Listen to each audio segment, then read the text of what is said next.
di ambulan, dan itu pun sampai terbawa ke rumah. Pernah ada beberapa kejadian. Waktu itu jam setengah 3 saya pulang dari Mako. Kebetulan dari Mako ambulan ke rumah saya nggak jauh gitu. Pas di perjalanan itu langsung nampak 3 sosok warna putih, dia nyatu gitu kayak ngebentuk kelelawar warna putih.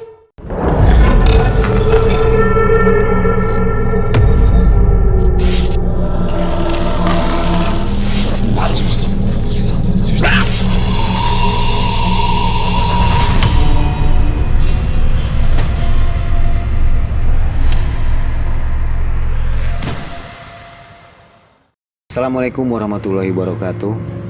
Sobat MM Malam Mencekam, kami hadir kembali di video horor yang lainnya. Saya Mang Ei.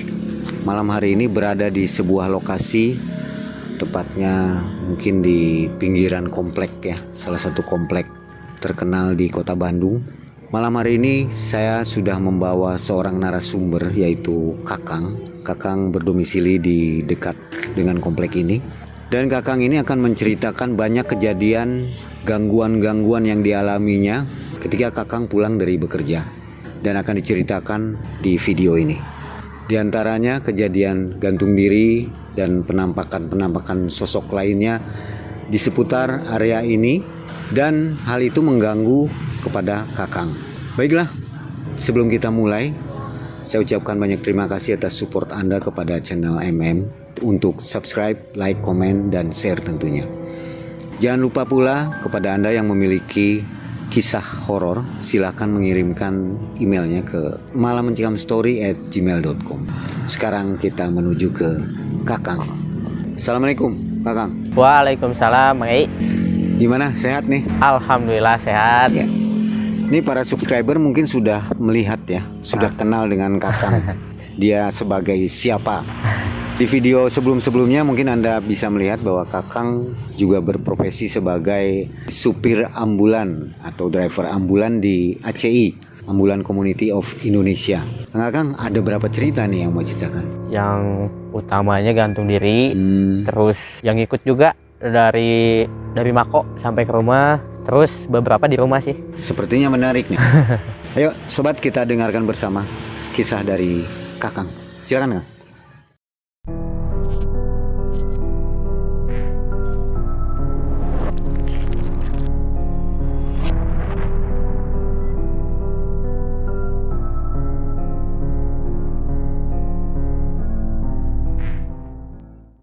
Jadi pada tahun 2015, waktu itu saya sebelum kerja di ambulan, saya pulang kerja sekitar pukul 1:30 malam dari kawasan Buah Batu. Selama perjalanan sampai ke rumah ada beberapa kejanggalan yang saya rasakan. Saya bawa motor ngerasa nggak tenang, motor ngerasa berat, lihat spion, di motor nggak ada yang ikut. Terus saya lihat ke belakang, nggak ada juga.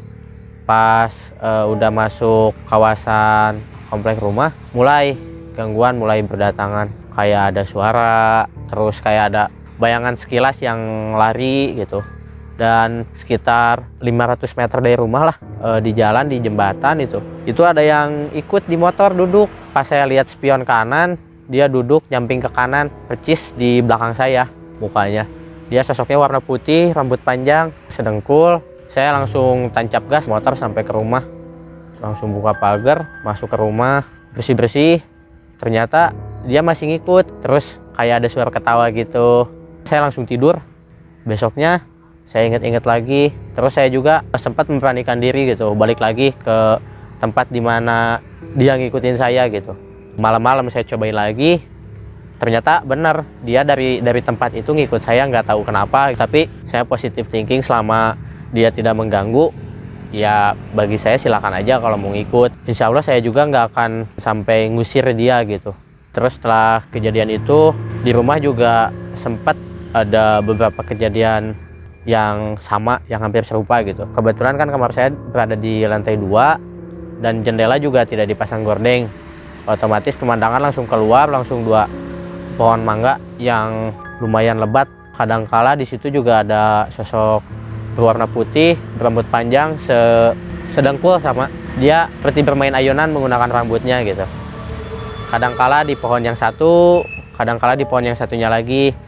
Saya pikir apakah itu sosok yang sama gitu yang ikut saya dari jembatan atau bukan. Soalnya saya juga nggak tahu, saya juga nggak bisa ngelihat sosok yang seperti itu. Saya cuma bisa melihat sekilas dan mungkin saya ngerasa itu saya lagi sial bisa melihat makhluk tersebut.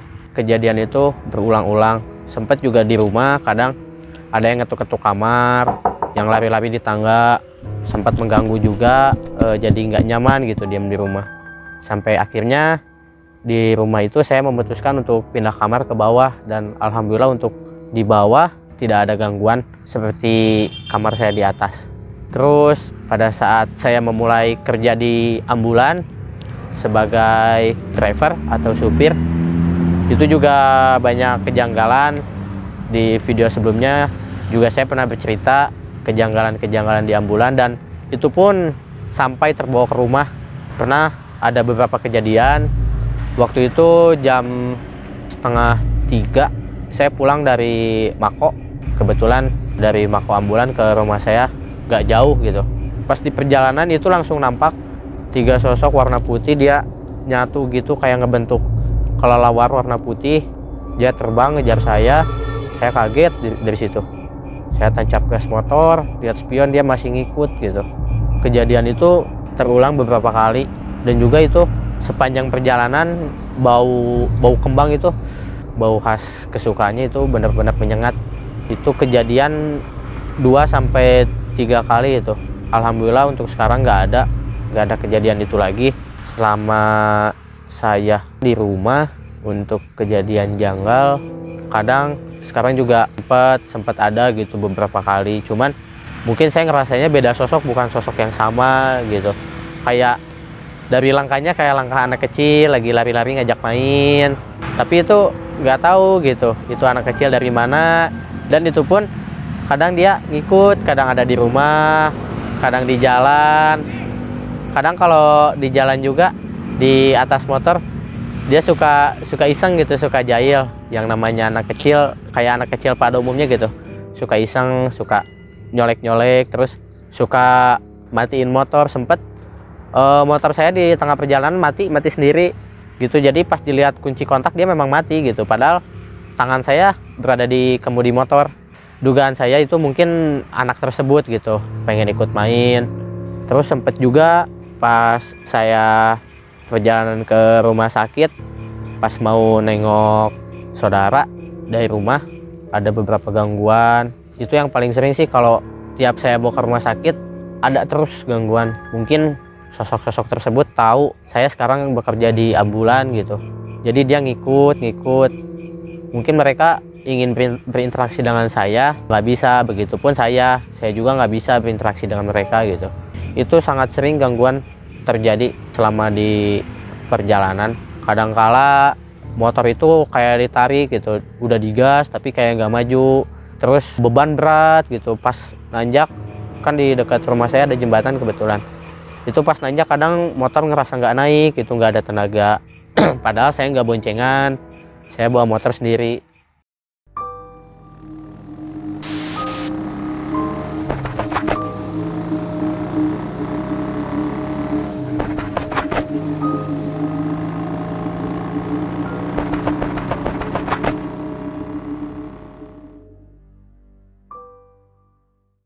Pernah ada satu kejadian di lingkungan rumah saya. Mungkin antara 2003 sampai 2005 itu pernah ada suatu kasus gantung diri di dekat rumah saya.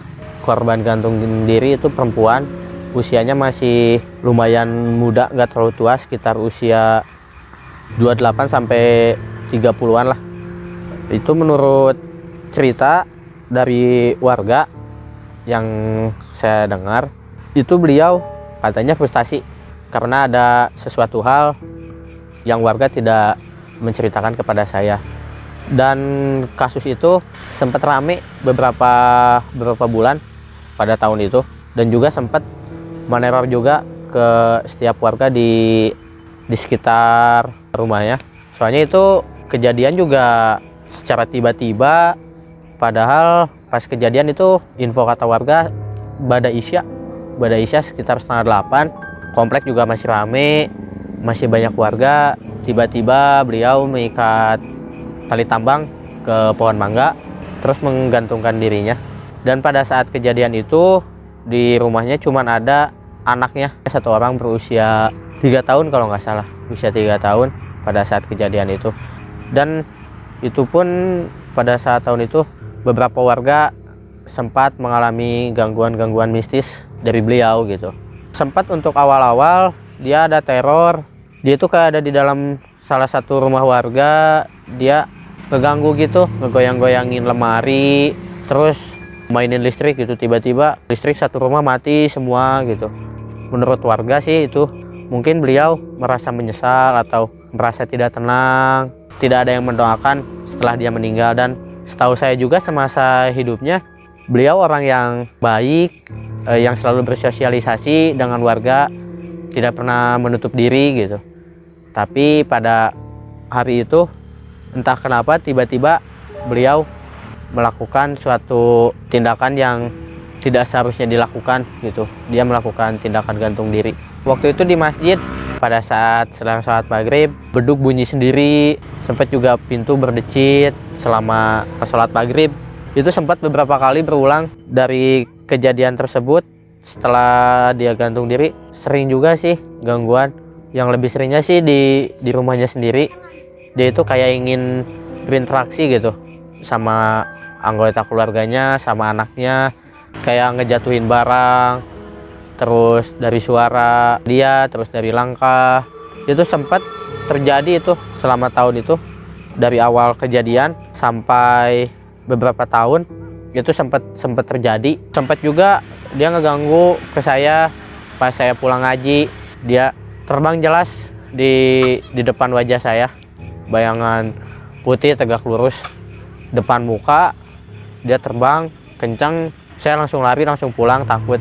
Kejadian-kejadian itu yang mengganggu itu pada tahun-tahun dimana beliau gantung diri. Cuman untuk frustasinya itu pun masih tanda tanya sampai sekarang. Mungkin itu yang tahu cuman keluarga dan tetangga-tetangga dekat rumahnya. Dan itu pun kejadian itu masih melekat sampai sekarang. Dan warga di sekitar rumah saya itu pasti tahu kejadian gantung diri itu, soalnya itu salah satu kejadian mistis paling bisa dikatakan paling besar di lingkungan rumah saya.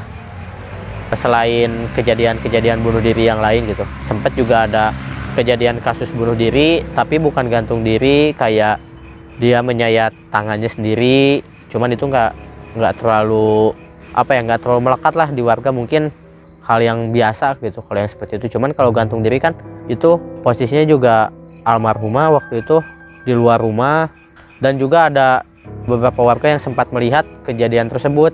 Dan alhamdulillah untuk sekarang sosok yang gantung diri itu tidak mengganggu, termasuk kepada saya juga. Alhamdulillah tidak ada gangguan mistis lagi untuk sosok yang gantung diri itu.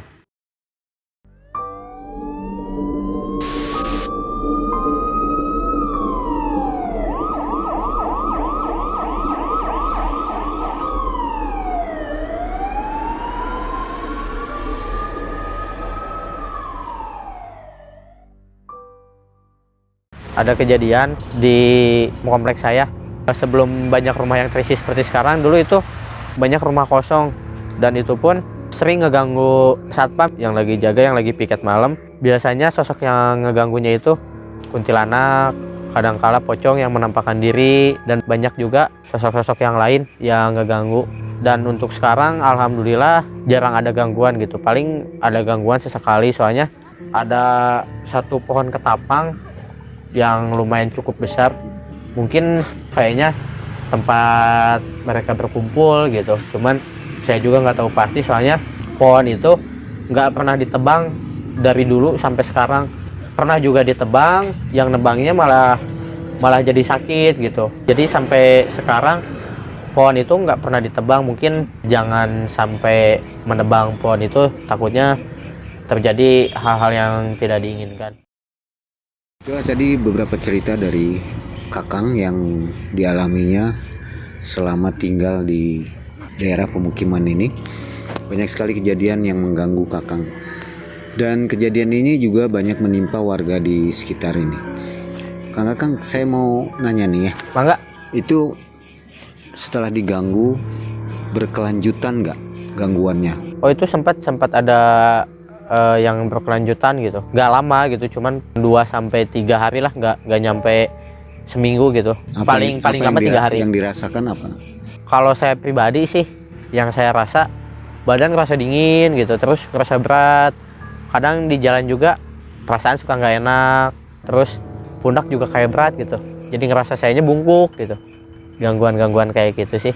Akhirnya bisa dihilangkannya dengan apa? Dihilangkan, cara apa? menghilangkan gangguan paling saya di jalan berdoa sih, cuman itu aja. Hilang sendiri ya? Hilang sendiri gitu, yang saya rasakan seperti itu. Setelah kejadian dia gantung diri, katanya itu menghantui warga sekitar ya? Sempat. Selama berapa lama?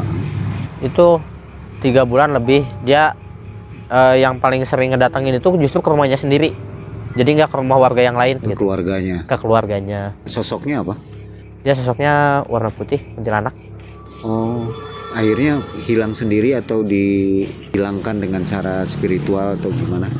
Kalau itu saya kurang tahu jelas. Itu nggak tahu sampai sekarang masih ada, nggak tahu udah nggak ada gitu. Soalnya kejadian itu paling melekat sampai sekarang. Sampai sekarang ya? Sampai sekarang kejadian itu melekat. melekat. Mereka yang melewati daerah itu juga agak takut-takut gitu? Agak takut, meskipun sekarang jalanannya udah terang, banyak pencahayaan, tetap aja ada beberapa warga yang takut kalau lewat situ. Kesan angkernya masih ada gitu ya? Masih ada, soalnya posisi rumahnya itu banyak tanaman juga, terus di rumahnya juga ditanemin ada pohon mangga juga, kebetulan pohon mangga yang cukup rindang besar gitu, yang sampai ke jalan. Kang Kakang tadi waktu syuting mengajak kita untuk di sini ya, di lokasi ini. Kenapa Kang Kakang? Kenapa saya mengajak ke lokasi ini? Soalnya kalau saya mengajak untuk syuting di sana, situasinya tidak memungkinkan. Pertama, kondisi lagi pandemi seperti ini. Terus dari pihak keluarga yang bersangkutan merasa tersinggung dan teringat kembali kejadian itu. Makanya saya mengajak ke sini, dan di tempat ini juga seringkali banyak kejadian mistis juga, bukan mengganggu saya tapi mengganggu warga dan pengguna jalan yang lain. Ya. Pantesan saya masuk ke lokasi ini juga agak merinding ya. Rupanya energinya juga kuat nih ya. Gitu ya.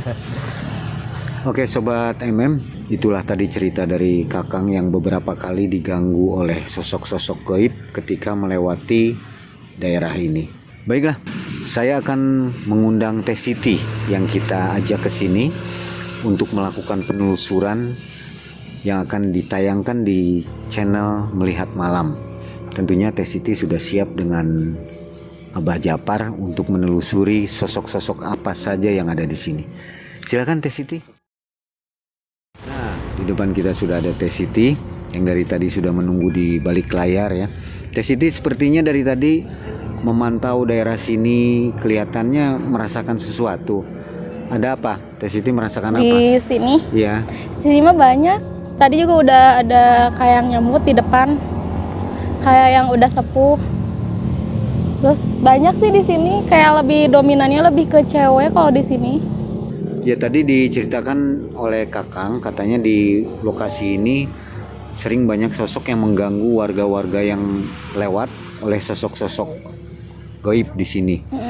Nanti Teh Siti mungkin akan melakukan penelusuran ya di lokasi ini untuk di channel Melihat Malam. Sudah siap Teh Siti? Siap. Tentunya seperti biasa dengan Abah Japar ya. Ya.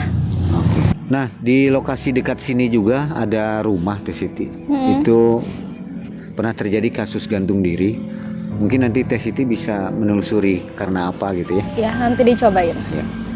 Teh Siti ada pesan? Buat yang pengen tahu kisah kelanjutannya dari tadi yang podcast, nah kan sekarang mau penelusurannya, bisa lihat langsung ke channel Melihat Malam, ada Abah Japar sama saya, ada Mang Ei juga. Ditunggu ya. Sobat Malam Mencekam, itulah tadi cerita dari Kakang tentang gangguan-gangguan di lokasi ini. Terima kasih Kang Kakang atas ceritanya. Dan Teh Siti, Ya. kita tunggu penelusurannya ya. Oke. Nanti kita semua akan nonton ke Melihat Malam. Sobat MM, demikian saja video kali ini. Semoga bermanfaat untuk kita semua. Dan untuk warga di sini yang menyaksikan, kami ucapkan banyak terima kasih atas izinnya untuk syuting di daerah ini. Wabillahi taufiq wal hidayah. Wassalamualaikum warahmatullahi wabarakatuh.